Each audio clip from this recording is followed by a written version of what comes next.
bonds have been selling off, yields have been rising in a relentless kind of way.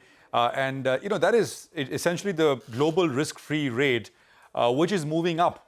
Risk in the system is rising, and many are talking about how even higher levels perhaps are coming. This is what the US 10-year yield has done in the last 3 months now. It's up 130 basis points.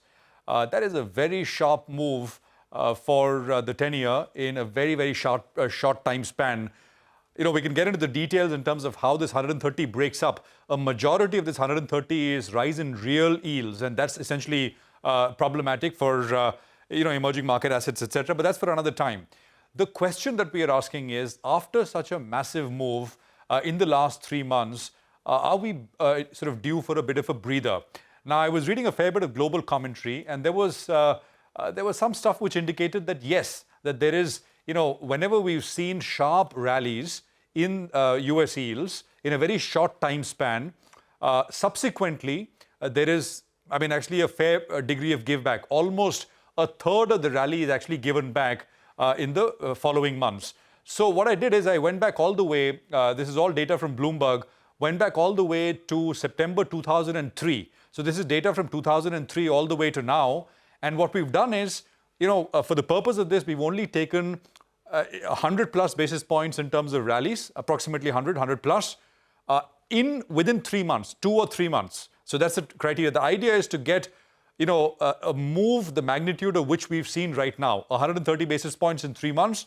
So we've kind of looked at both the time period and the magnitude of the move in a similar kind of fashion. So here's the data then. In September 2003, actually into September 2003, we got 140 basis points rally in the US 10-year. That happened within 3 months. Subsequent sell-off, which was a little longer than 3 months, that happened over a period of about 4.5, 5 months, was about 70 basis points. Almost half of it was given back. June 2004, we saw a 100 basis point rally. The rallies are all in the 2 to 3 months, mostly the 3-month period. We saw a 100 basis point rally into June 2004. From the highs there, we saw 80 basis point give back in the subsequent couple of months. June 2009, next, we saw a 120 basis point move, and you basically gave back almost 60 basis points in the next few months. February 2011, we saw a very sharp 114 basis point sort of move in the yields, and there was a almost near 80 basis point give back that we actually saw. It is 3 other instances. August 2013. This is, of course, also, if you remember, the period of the so-called taper tantrum here in India when rupee hit those levels and there was basically mayhem.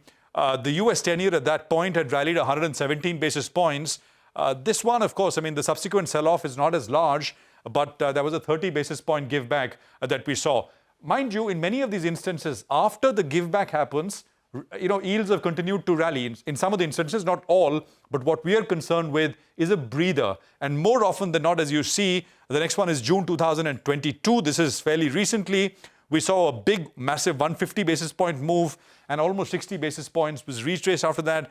And this is the largest of the lot, which happened, last fall, October of 2022. We saw a near 160 basis point move in 3 months flat, and there was a 74 basis point give back that we actually did see. So, we are at that point, I would say, right? You look at these numbers and you look at the 130 basis point move that we've had since, the lows that we saw in June to where we are, which is, closer to 4.81% or so. And I think this does come in handy. History does suggest that we are due for a bit of a breather, a meaningful breather. Of course, we need to wait and watch if it actually happens or not.